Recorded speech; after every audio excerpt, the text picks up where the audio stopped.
الحمد لله.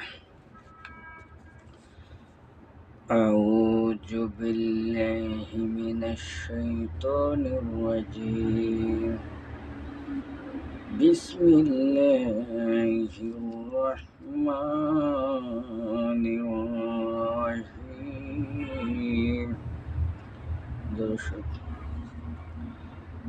اللهم صل على محمد وعلى آل محمد كما صليت على إبراهيم وعلى آل إبراهيم إنك حميد مجيد.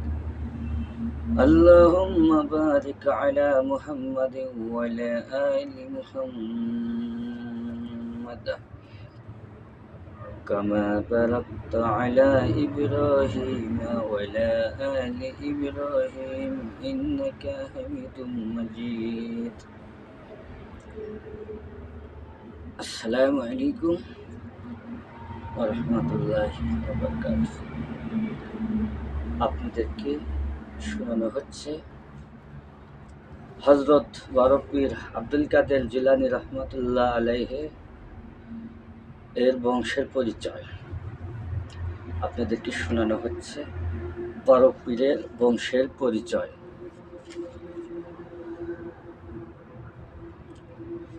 আমি আপনাদের জন্য শুধু ভিডিও দিয়ে থাকি ওলি আউলিয়াদের জীবনী। পাবেন আরো অনেক জীবনী পাবেন। তরিকায়ে কাদরিয়া শেখ সিদুর আল কাদেরি, আমি আপনাদেরকে ওলি আউলিয়াদেরকে ওদের জীবনী দিয়ে থাকি, কারণ আমি তরিকায়ে কাদরিয়া। আপনাদের এখন বড় পীরের বংশধর এবং তার পরিচয় জানানো হবে। বড় পীর হযরত আব্দুল কাদের জিলানী রাহমাতুল্লাহি আলাইহি, হযরত মুহাম্মদ সাল্লাল্লাহু আলাইহি ওয়াসাল্লাম এবং হযরত আলী রাদিয়াল্লাহু তাআলা এর রক্তধারার মাধ্যমে দুনিয়াতে আগমন করেন। তিনি পিতৃ উভয় দিক থেকে হযরত মুহাম্মদ সাল্লাল্লাহু আলাইহি ওয়াসাল্লামের রক্তধারায় মিশ্রিত আছেন এবং তার পুণ্যবান পিতা বংশসূত্র উভয়ের দিকে আওলাদে রাসূল সাল্লাল্লাহু আলাইহি ওয়াসাল্লামের বংশ ইমাম হাসান রাদিয়াল্লাহু তাআলা এর সঙ্গে মিলিত হয়েছে। অপরদিকে স্নেহময় জননীর বংশকর্ম উপরের দিকে সৈয়দ বংশের অমূল্য রত্ন ইমাম হোসাইন রাদিয়াল্লাহু তাআলা আনহু এর সঙ্গে মিলিত হয়েছে। এই ব্যাপারে বড় পীর হযরত আব্দুল কাদের জিলানী রাহমাতুল্লাহি আলাইহি সবচেয়ে ধন্য ব্যক্তি হিসেবে পরিচিত। পিতার বংশের পরিচয়: ১ নম্বর হযরত আলী রাদিয়াল্লাহু তাআলা এর পুত্র, দ্বিতীয় হযরত সাইয়্যিদ হাসান রাদিয়াল্লাহু তাআলা আনহু এর পুত্র, তৃতীয় হযরত সাইয়্যিদ হাসান মুসান্নাহ রাহমাতুল্লাহি আলাইহি এর পুত্র, ৪ নম্বর হযরত সৈয়দ আব্দুল্লাহ আল মুইস রাহমাতুল্লাহি আলাইহি এর পুত্র, ৫ নম্বর হযরত সৈয়দ মুসা আল জোহন রাহমাতুল্লাহি আলাইহি এর পুত্র, ৬ নম্বর হযরত সৈয়দ আব্দুল্লাহ সাইদ রাহমাতুল্লাহি আলাইহি এর পুত্র, ৭ নম্বর হযরত মুসা সাহানী রাহমাতুল্লাহি আলাইহি এর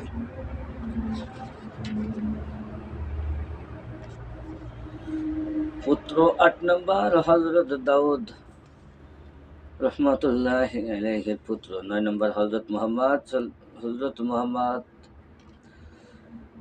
রাহমাতুল্লাহি এর পুত্র, ১০ নম্বর হযরত ইয়াহইয়া রাহমাতুল্লাহি আলাইহি এর পুত্র, ১১ নম্বর হযরত আবু আব্দুল্লাহ রাদিয়াল্লাহু তাআলা আনহু রাহমাতুল্লাহি আলাইহি এর পুত্র, ১২ নম্বর হযরত আবু সালেহ মুসা রাহমাতুল্লাহি আলাইহি এর পুত্র, 13 নম্বর গাউসুল আজম পীরে পীর হযরত আব্দুল কাদের জিলানী রহমাতুল্লাহি আলাইহি। বড় পীর হযরত আব্দুল কাদের জিলানী হলেন শেরে খোদা হযরত আলী রাদিয়াল্লাহু আনহু এর বংশের অধস্তন দ্বাদশতম পুরুষ।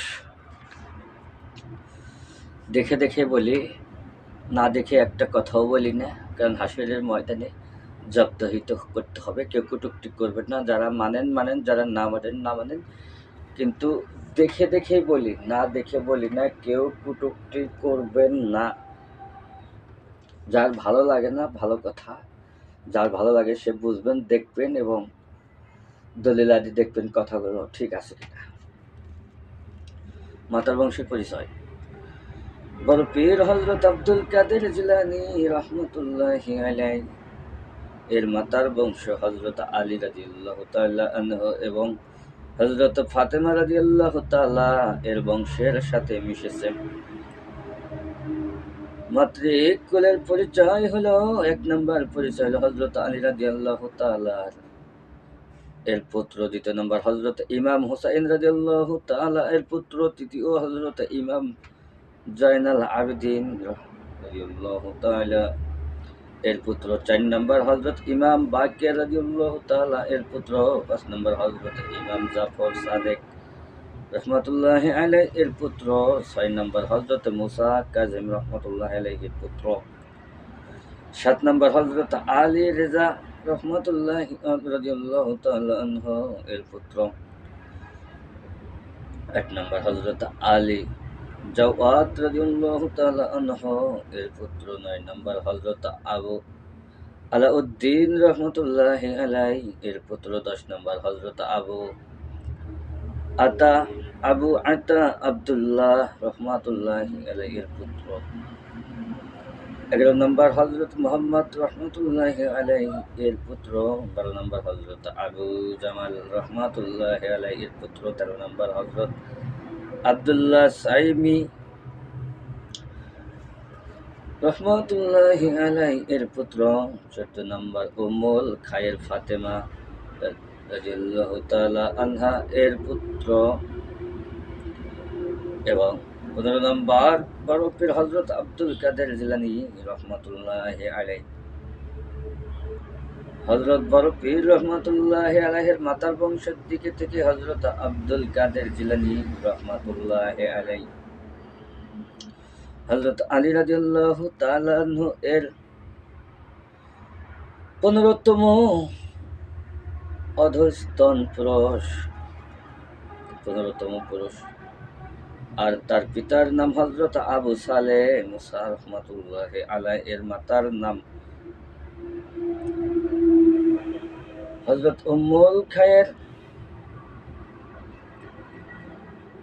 উম্মুল খায়ের ফাতেমা। পিতা দুজনেই হযরত আলী রাদিয়াল্লাহু তাআলা এবং হযরত ফাতেমা রাদিয়াল্লাহু তাআলা আনহু এর বংশের অপর দিক হতে হযরত ফাতেমা রাদিয়াল্লাহু তাআলা হযরত রাসূল সাল্লাল্লাহু আলাইহি ওয়াসাল্লাম এর এবং হযরত খাদিজাতুল কুবরা রাদিয়াল্লাহু তাআলা এর কন্যা হযরত আলী রাদিয়াল্লাহু তাআলা এর দাদা ছিলেন আব্দুল মুতালিব এবং হযরত মুহাম্মদ সাল্লাল্লাহু আলাইহি ওয়াসাল্লাম এর দাদাও ছিলেন আব্দুল মুতালিব।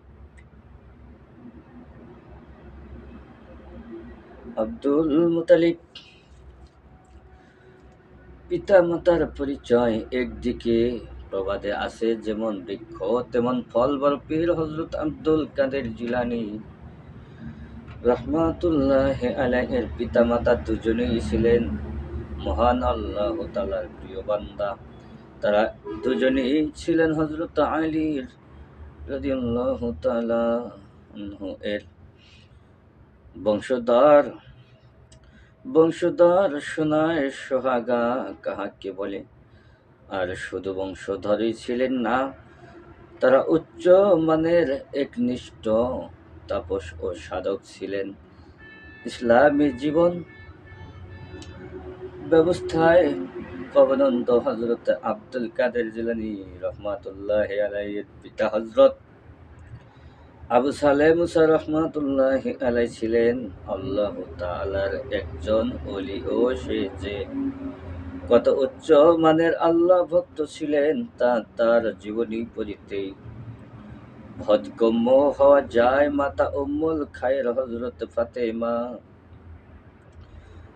রাদিয়াল্লাহু তাআলা ও ছিলেন উচ্চ স্তনের উচ্চ উচ্চ স্থানের তাপস হযরত আব্দুল্লাহ সাইবি রহমাতুল্লাহি আলাইহি এক কন্যা তিনি সাইবি রহমাতুল্লাহি আলাইহি এর এক কন্যা তিনি কখনো পর্দার বাহিরে যাননি, ইসলামের হুকুম আকাম পালন করেছেন।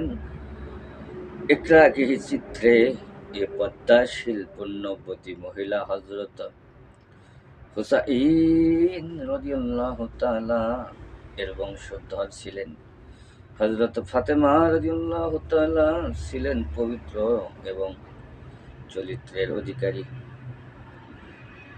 পবিত্র চরিত্রের অধিকারী তাদের পাক পবিত্র জীবন যাপন সত্যি বিস্ময়ঙ্কর। হযরত আব্দুল কাদের জিলানী রহমাতুল্লাহি আলাইহি এর পিতা সৈয়দ আবু সালেহ মুসা রহমাতুল্লাহি আলাইহি এর তখনকালের ঘটনাগুলো হলো, তখন তিনি স্ত্রী গ্রহণ করেননি। এই সময়ে তিনি একবার ভ্রমণের উদ্দেশ্যে দেশের বাহিরে রওনা করলেন।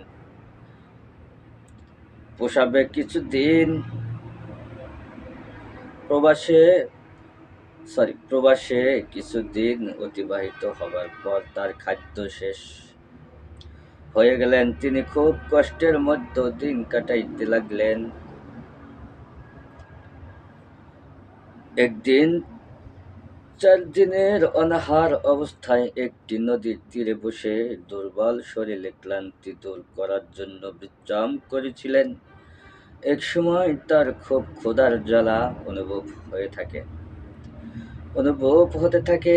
তিনি নদীর পানির দিকে এক নজরে তাকিয়ে আছেন এবং মহান আল্লাহ তাআলার নাম মনে মনে স্মরণ করেছিলেন। ঠিক ওই সময় একটি সাদা শ্বেত ফল নদীর তীরে ভেসে যেতে দেখলেন। সেই বসা থেকে উঠে নদীর তীরে হতে সে ফলটি তুলে আনলেন এবং ক্ষুধার তাড়নায় তা খেয়ে ফেললেন।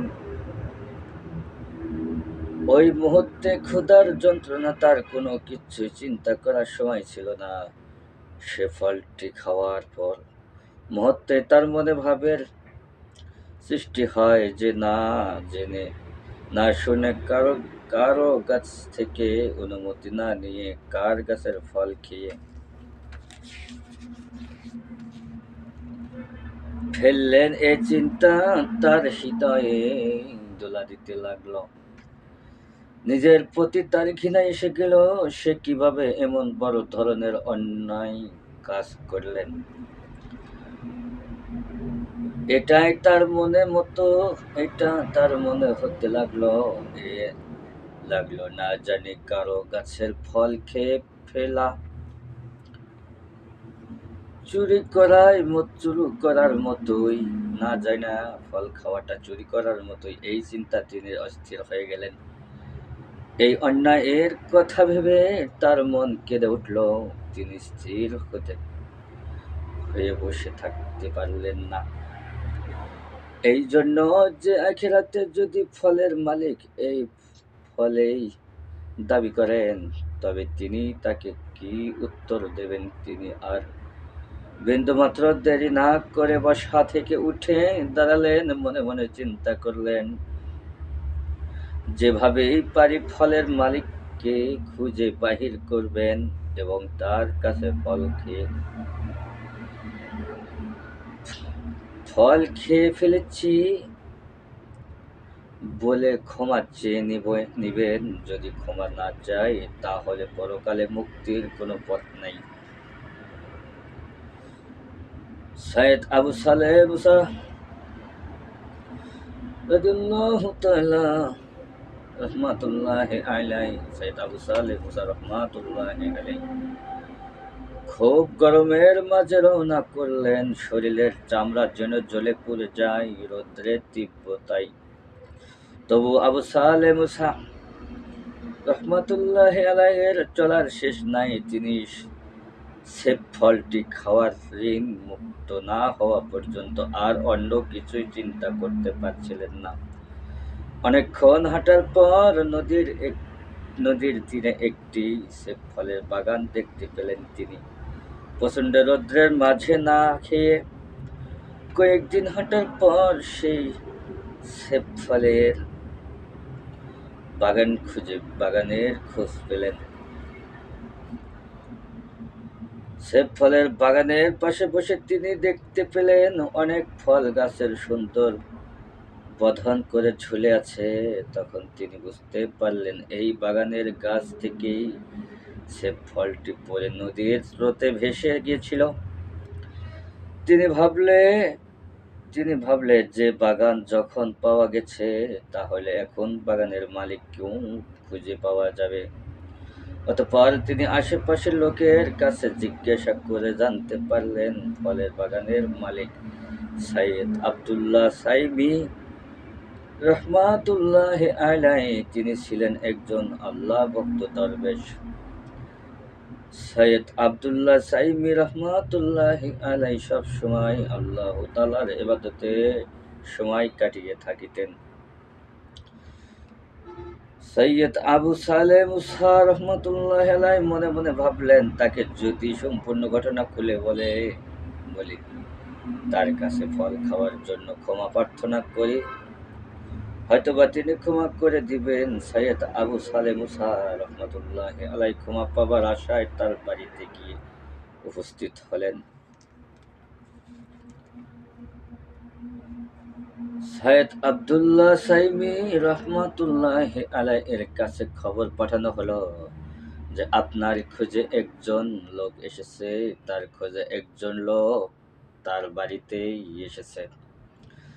জানতে পেরে সৈয়দ আব্দুল্লাহ সাইমি রহমাতুল্লাহি আলাইহি বের হয়ে আসলেন।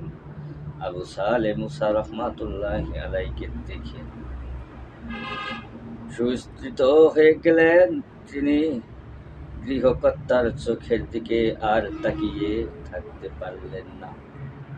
অনেকক্ষণ চুপ থাকার পর আবু সালেহ মুসা রহমাতুল্লাহি আলাইহি এর আগমনের কারণ গৃহকর্তার কাছে বললেন আর মিনতি স্বরে ফল খাওয়ার জন্য ক্ষমা চাইলেন। হযরত সৈয়দ আবু সালেহ মুসা রহমাতুল্লাহি আলাইহি ছিলেন খুব সুন্দর। তার শারীরিক গঠন খুব সুন্দর, জ্যোতির্ময় চেহারা দেখে সৈয়দ আব্দুল্লাহ সাউমেরি রহমাতুল্লাহি আলাইহি অবাক হলেন। কিছুক্ষণ তার দিকে তাকিয়ে চিন্তা করলেন, তাও কি সম্ভব? সামান্য একটা ফল যা পানির স্রোতে ভাসিয়ে গেছে তা খেয়ে ফেলেছে বলে তার মধ্যে অপরাধবোধ জাগ্রত হয়েছে এবং ক্ষমা প্রার্থনার জন্য এত দূর পথ পায়ে হেঁটে এসেছে আমার কাছে এসেছে। এই ব্যাপারে তিনি যতই চিন্তা করতে লাগলেন, ততই তার কাছে বিষয়টি অবাক লাগছে। এই মুহূর্তেই তিনি কি করবেন তা ভেবে পাচ্ছেন না। গৃহকর্তা সৈয়দ আব্দুল্লাহ সাউমেরি রহমাতুল্লাহি আলাইহির মনে একটি চিন্তার উদয় হলো যে নিশ্চয় এই আগন্তুকের মধ্যে এমন একটা গুণ আছে, এই ছেলের ভিতরে এমন গুণ আছে যার সাহায্য পৃথিবীর মঙ্গল হতে পারে। এই চিন্তার মাঝে তার মনের মধ্যে একটি আকাঙ্ক্ষা উদিত হল। তা তিনি গোপন রেখে বললেন, হে যুবক, তুমি কি জানো না অন্যের কোনো দ্রব্য যদি নষ্ট হয়েও যায় তবুও তা গ্রহণ করা তোমার কোনো অধিকার নেই। দ্রব্যের যে মালিক তার অনুমতি ছাড়া তা হাতে স্পর্শ করা যায় না। তুমি তো আমার বাগানের সেব ফল আমার অনুমতি ছাড়া খেয়ে ফেলেছ, এর বড় রকমের অপরাধ করেছ। আর এই অপরাধ আমি কিছুতেই ক্ষমা করতে পারবো না। হযরত সাইয়েদ আব্দুল্লাহ সাওমিরি রহমাতুল্লাহ আলাইহির মুখে এমন কথা শুনে সাইয়েদ আবু সালেহ মুসা রহমাতুল্লাহি আলাইহি ভীষণ চিন্তায় পড়ে গেলেন। রাস্তা দিয়ে হাঁটতে হাঁটতে মনে মনে মনে তিনি যা ভেবেছিলেন এখানে এসে সব কিছু উল্টাপাল্টা হয়ে গেল। তার কাছে ক্ষমা পাবেন না জেনে সৈয়দ আবু সালেহ মুসা রহমাতুল্লাহ আলাইহি খুব অস্থির হয়ে গেলেন। তারপরও আবার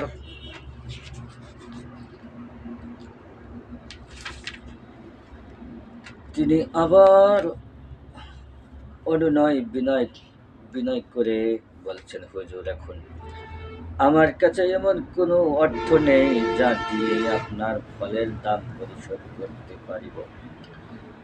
আমি না জানিয়া আপনার ফল খেয়ে বড় অন্যায় করেছি, আর আমি সেই অন্যায় বুঝতে পেরেই আপনার কাছে আমি এসেছি। আপনি দয়া করে আমাকে ক্ষমা করে দিন, আর আপনি যদি আমাকে ক্ষমা না করেন তাহলে আমি এই অপরাধের পাপ হতে কিছুতেই মুক্তি পাবো না। ফলে আমি আল্লাহ তাআলার কাছে অপরাধী হয়ে যাব।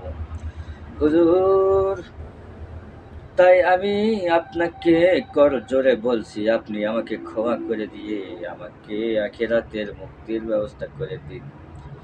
আমি আপনার কাছে চিরকৃতজ্ঞ থাকব। হযরত আবু সালেহ মুসা রহমাতুল্লাহি আলাইহির করুণ আবেদনে হযরত আব্দুল্লাহ সাওমিরি রহমাতুল্লাহি আলাইহি এর মন গলে গেল। তিনি তা প্রকাশ করলেন না। তখন তিনি নিজের ইচ্ছাকৃত ভাবে কঠোর হয়ে বললেন, হে বিদেশী যুবক, এই পৃথিবীর নিয়ম হলো এখানকার বাসিন্দারা তাদের প্রিয় জিনিসের মায়া ত্যাগ করতে পারে না। আমি আমার বাগানের ফলের দাবি ত্যাগ করতে পারি না। এই ফল আমার কাছে মহামূল্যবান। এখন বলো কেমন করে আমি তার দাবি ছাড়তে পারি? তুমি শুধু শুধু আমার কাছে ক্ষমা প্রার্থনা করছ। হযরত আব্দুল্লাহ সাওমিরি রহমাতুল্লাহি আলাইহির এই রকমের কথা শুনে সৈয়দ আবু সালেহ মুসা রহমাতুল্লাহি আলাইহি ভয়ে অস্থির হয়ে উঠলেন। তখন তিনি নিরুপায় হয়ে কাঁদতে শুরু করলেন। তার কান্না দেখে হযরত আব্দুল্লাহ সাওমিরি রহমাতুল্লাহি আলাইহি এর মন নরম হলো না। তিনি তার দাবিতে অটল রইলেন। হযরত আবু সালেহ মুসা রহমাতুল্লাহি আলাইহি অবশেষে আবারও করুণ কণ্ঠে বললেন, আমার এই অপরাধ কেমন করে ক্ষমা পেতে পারি তাই বলুন। আপনি আমাকে ক্ষমার রাস্তা না দেখিয়ে দিলে আমি কেমনে করে এই অপরাধের পাপ নিয়ে কিয়ামতের দিন আল্লাহ তাআলার দরবারে হাজির হব। তখন হযরত আব্দুল্লাহ সাওমিরি রহমাতুল্লাহি আলাইহি হযরত আবু সালেহ মুসা রহমাতুল্লাহি আলাইহিকে বললেন, হে আবু সালেহ মুসা, তুমি এতটা ভয় পেও না। কারণ তুমি যদি সত্যিকারের আল্লাহ ভক্ত হয়ে থাকো তাহলে পরকালের কঠিন শাস্তিকে ভয় করো। তাহলে আমি তোমাকে একটি সুন্দর পথ দেখিয়ে দিতে পারি। তুমি ইচ্ছা করলে আমার সেই পরামর্শ গ্রহণ করতে পারো।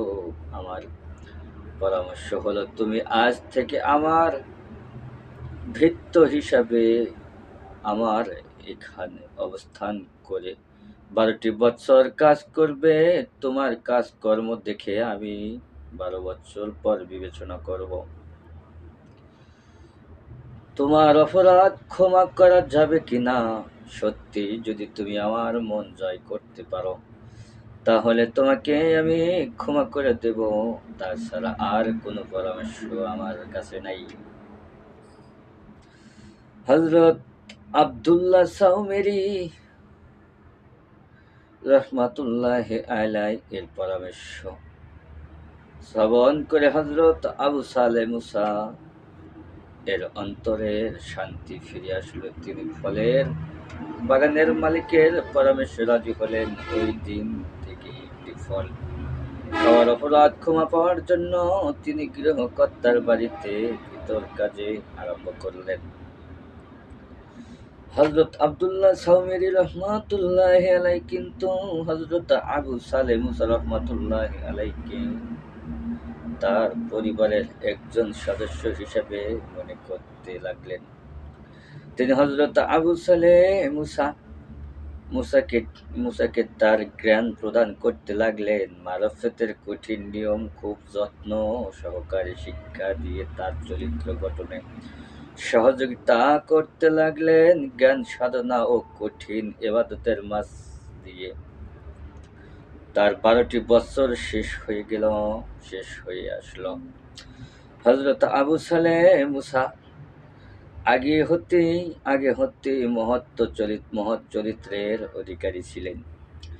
এমন এক উচ্চ পর্যায়ের সাধকের সংস্পর্শে এসে এবং দীর্ঘ 12টি বছর তার কাছে জ্ঞান সংগ্রহ করে উত্তম চরিত্র গঠন করতে সক্ষম হলেন।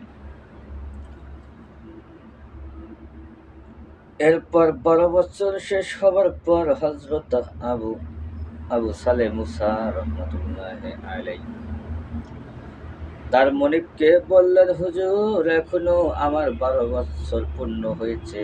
এখন 12টি বছর পূর্ণ হয়েছে।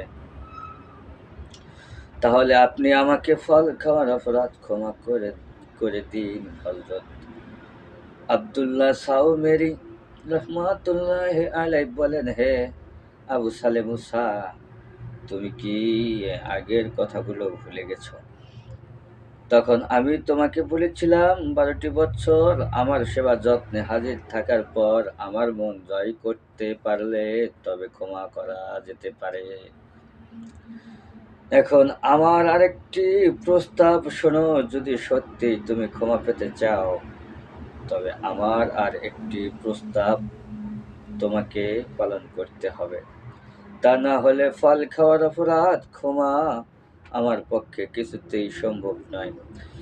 হযরত আবু সালেহ মুসা ভয়ে ভয়ে তাকে জিজ্ঞেস করলেন, হে আমার মালিক, দয়া করে বলুন আমার সেই প্রস্তাবটা কি?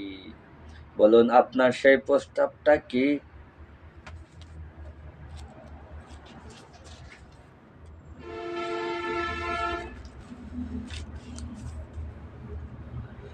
তখন হযরত আব্দুল্লাহ সাউমেরি রাহমাতুল্লাহি আলাইহি বলেন, আবু সালেহ মুসা, আমার একটি কন্যা আছে। আমার সেই কন্যা অন্ধ, মুখ ও বধির। সে বয়স প্রাপ্ত হয়েছে। তাকে বিবাহ দেবার উপযুক্ত পাত্র হিসেবে আমি তোমাকে পছন্দ করেছি। তুমি তাকে যদি বিয়ে করতে রাজি হও, তাহলে সঙ্গে সঙ্গে তোমার অপরাধ ক্ষমা পাবে। তা না হলে তোমাকে ক্ষমা করা আমার সম্ভব হবে না। তার এই কথা শ্রবণ করে হযরত আবু সালেহ মুসা অস্থির হয়ে গেলেন। এমন ভয়ানক প্রস্তাব যে তার কাছে হতে আসবে তা তিনি কখনো ভাবতে পারেন নাই। তার মুখ হতে কোনো কথাই বের হলো না। মনে মনে ভাবলেন, আমি যদি তার এই প্রস্তাব গ্রহণ না করি তাহলে আমার সেই অপরাধের ক্ষমা পাব না। কিয়ামতের দিন ঋণের বোঝা মাথায় করে মহান আল্লাহর বিচারের সম্মুখীন হতে হবে। তাহলে এখন তিনি কি করবেন? কিছুক্ষণ তিনি চিন্তা করলেন। তারপর সঙ্গে সঙ্গে মন স্থির করে ফেললেন। আসলে এই দুনিয়ার দুঃখ কষ্ট পরকালের বিপদের কাছে অতি তুচ্ছ। তখন তিনি অতি নরম কণ্ঠে বললেন, আমার মালিক, আমি আপনার প্রস্তাব গ্রহণ করলাম। হযরত আবু সালেহ মুসা এর জবান শুনে হযরত আব্দুল্লাহ সাওমেরি রাহমাতুল্লাহি আলাইহি খুব খুশি হইলেন। সেই দিন যথা নিয়মে তার কাছে কন্যার বিবাহ দিলেন। এরপর হযরত আবু সালেহ মুসা যখন বাসর ঘরে ঢুকলেন, তখন দেখলেন একজন সুন্দরী রূপসী যুবতী কন্যা বাসর ঘরে বসে আছে। তার হাত পা চোখ কান সবই ভালো অবস্থায় আছে। সেই কন্যা চোখে দেখে, কথা বলেন, কানে শোনেন এবং হাঁটতে পারেন। এতে হযরত আবু সালেহ মুসা চিন্তাগ্রস্ত হয়ে পড়লেন। তার শ্বশুর কি বলে তার কাছে বিয়ে দিয়েছেন, আর এখন তিনি দেখছেন তার মনে সন্দেহ হলো যে তাকে কোনো পরীক্ষা করা হচ্ছে না। তো এই কথা চিন্তা করে তিনি বাসর ঘরের অবস্থান করা ঠিক মনে করলেন না। তাই তিনি তখনই বাসর ঘর থেকে বের হওয়ার জন্য প্রস্তুতি নিলেন এবং দরজার কাছে গেলেন। ঠিক সে মুহূর্তে তার শ্বশুর স্মিত হাসি সেখানে এসে উপস্থিত হলেন এবং তার হাত ধরে বাসর ঘরে নিয়ে গেলেন। হযরত আব্দুল্লাহ সাওমেরি রাহমাতুল্লাহি আলাইহি তাকে উদ্দেশ্য করে বললেন, আমি বুঝতে পেরেছি তুমি দ্বিধাদ্বন্দ্বে আছো, কিন্তু দ্বিধাদ্বন্দ্বের কিছুই নাই। এই কন্যা তোমার পবিত্র স্ত্রী এবং আমার কন্যা। আমি তাকে খজ্জ বলেছি।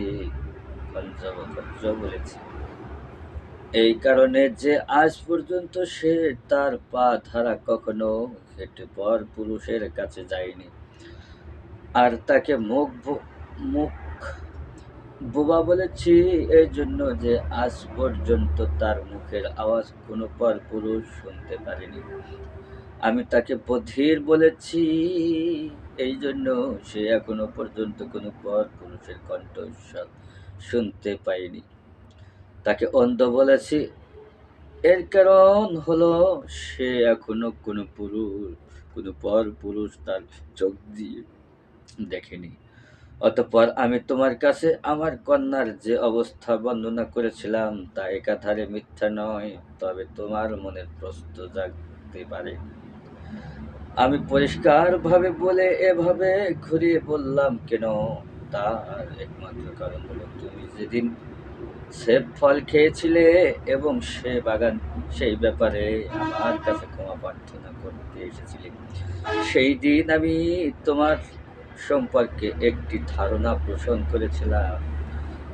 তারপর আস্তে আস্তে যখন বুঝতে পারলাম যে আমার ধারণা মিথ্যে নয়, তখন ভাবলাম আমার এই কন্যার জন্য একমাত্র যোগ্য ব্যক্তি হলে তুমি।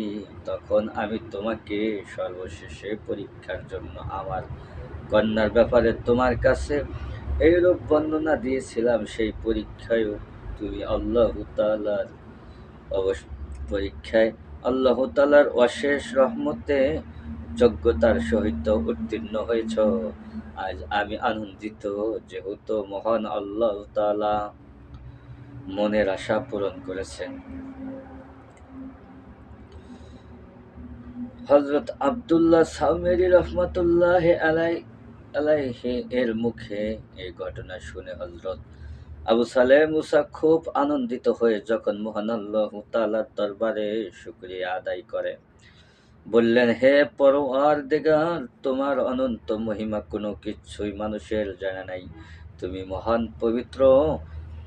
এরপর হযরত আব্দুল্লাহ সাওমেরি তার কন্যা এবং জামাতাকে তার পাশে বসিয়ে দু হাত তুলে আল্লাহ তাআলার কাছে দোয়া করলেন, হে মহান আল্লাহ, তোমার এই দুইজন নেক বান্দার দাম্পত্য জীবন সুখ ও শান্তিতে পূর্ণ করে দাও, সংসার জীবনে তাদেরকে সুখী করে দাও। এদের এদেরকে এদের ইহকাল ও পরকাল শান্তিপূর্ণ করে দাও। তাদেরকে এমন একজন নেক সন্তান দান করো যার মাধ্যমে তাদের মুখ উজ্জ্বল হয়। উপরের বিবরণ থেকেই উপলব্ধি করা যায় বড় পীর হযরত আব্দুল কাদের জিলানী রাহমাতুল্লাহি আলাইহি কেমন পুণ্যবান পিতা মাতার সন্তান হিসাবে দুনিয়ায় আগমন করেছিলেন তাতে কোনো সন্দেহ অবকাশ নেই।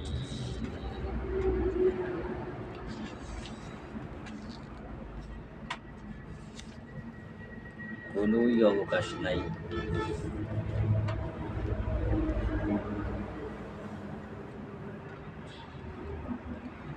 মাতার আদেশ প্রদান এবং বড় পীর রহমাতুল্লাহ আলাইহি বাগদাদ যাওয়ার মনোভাবে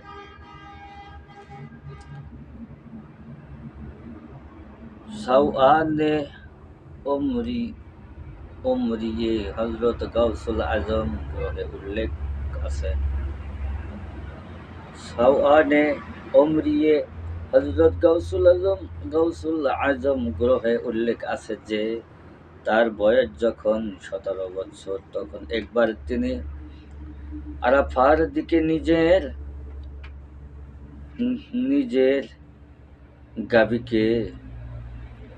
গাভীকে চড়াবার জন্য মাঠের দিকে নিয়ে যাচ্ছিলেন।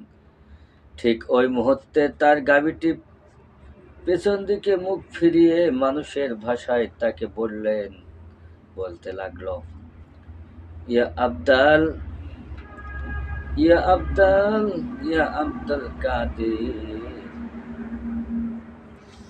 আব্দুল কাদের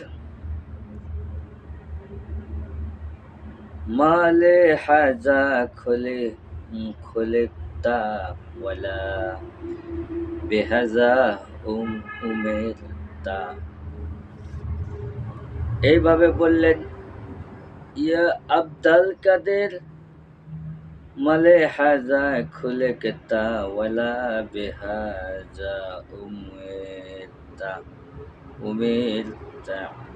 হে আব্দুল কাদের, এই কর্মের জন্য তোমাকে সৃষ্টি করা হয়নি এবং এই কর্মের জন্য তোমাকে আদেশ করা হয়নি।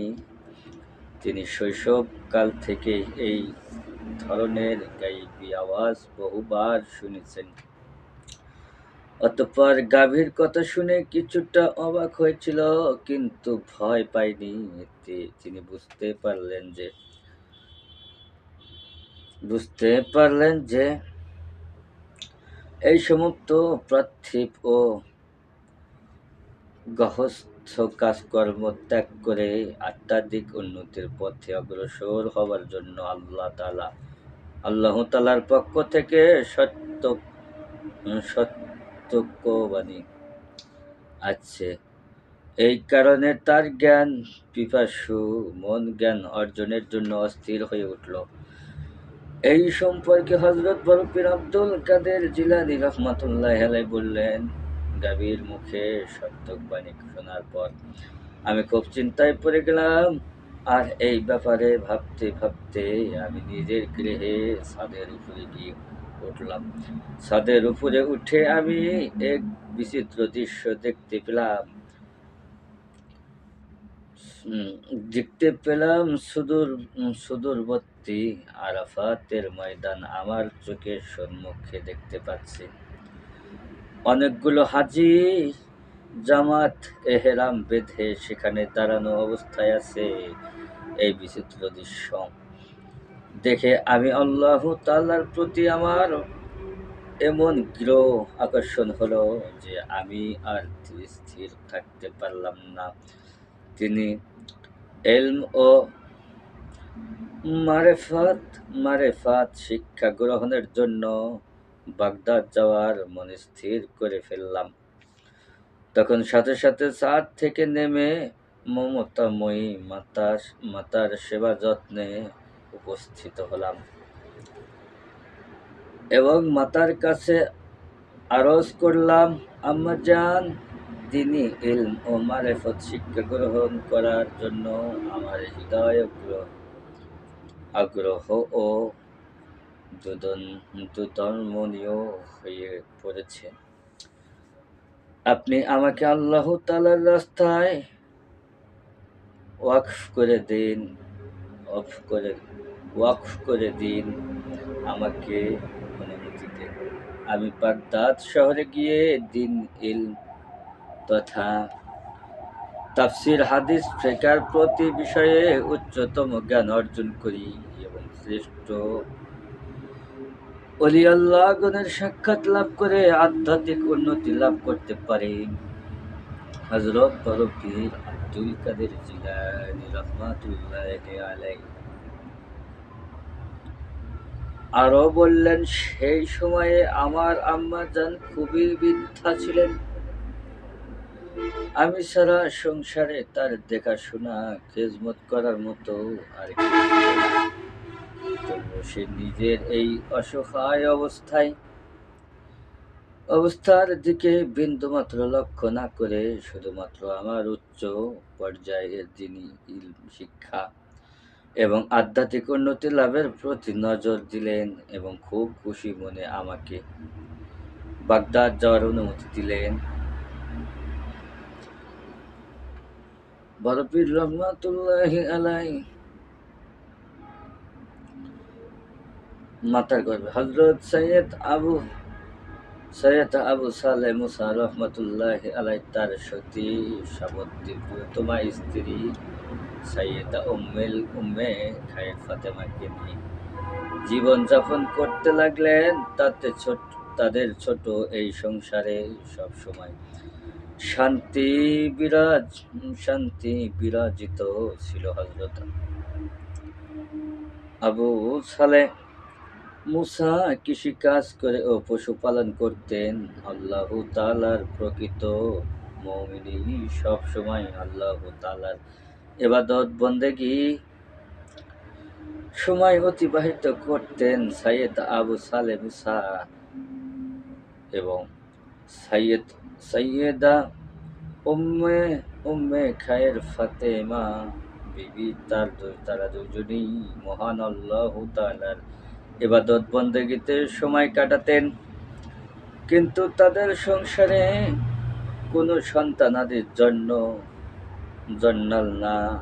এর জন্য তারা আল্লাহ রাব্বুল আলামিনের কাছে কোনো ধরনের অভিযোগ করতেন না, কারণ মহান আল্লাহ তাআলা তার প্রতি তাদের ছিল অগাধ বিশ্বাস। আসলে মুমিন আল্লাহ ভক্ত ব্যক্তিদের এই বিশ্বাস পরায়ণতাই হলো আসল সুখ শান্তি পাওয়ার প্রকৃত রাস্তা। আল্লাহ তাআলার কুদরত বুঝতে মানুষের সাধ্য নাই। আল্লাহ তাআলার ইবাদত বন্দেগী করার জন্যই মানুষের সৃষ্টি। মানুষের কর্ম হলো জন্ম হতে মৃত্যু পর্যন্ত পবিত্র আল্লাহ তাআলার নৈকট্য লাভের জন্য সাধনা করে যাওয়া, ইসলামের বিধিবিধান মেনে চলা, নামাজ, রোজা, হজ, যাকাত প্রভৃতি পালন করে তার সাথে আল্লাহ তাআলার জিকির করে সৎ রাস্তা থেকে ঈমানের সাথে মৃত্যুবরণই হলো আল্লাহ ভক্ত বান্দাদের অনন্ত আশা এবং তাদের প্রকৃত জীবন ধর্ম।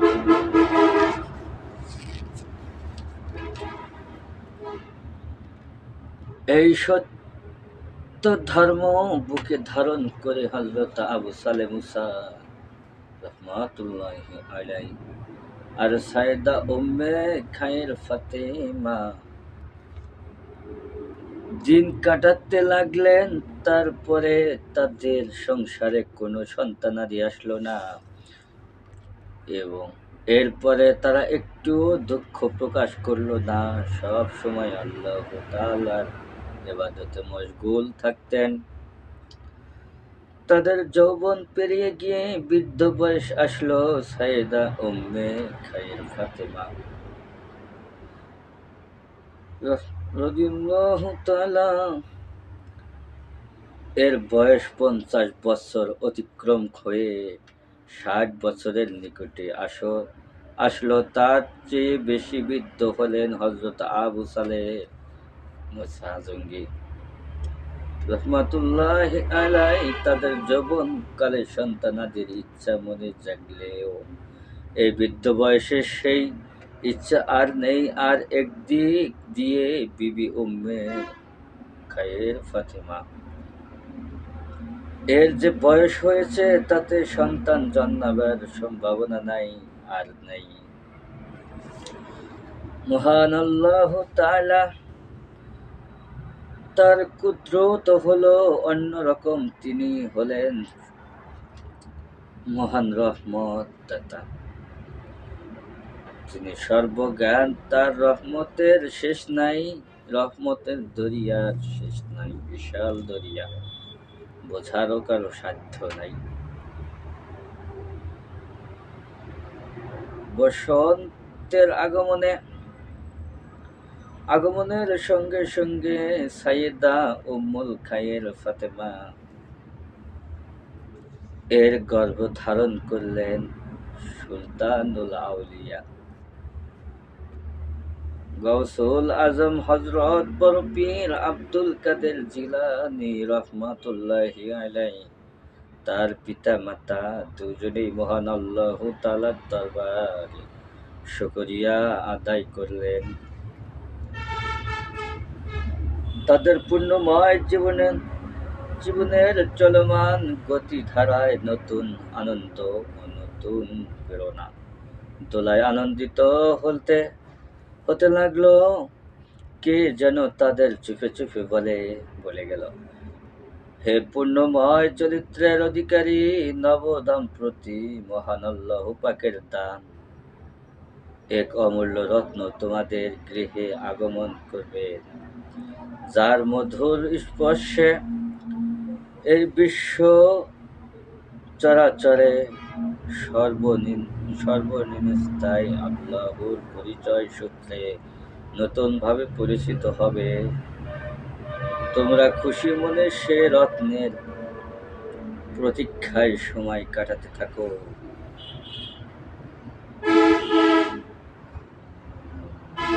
এরপরের ভিডিওটা আসবে এই পৃথিবীতে আগমনের পূর্বে হযরত আদম আলাইহিস সালামের সঙ্গে বড় পীর রহমাতুল্লাহি আলাইহির কেমন পরিচয়, কোথায় হয়েছে, এটা আসবে। এটা এখানেই শেষ করলাম।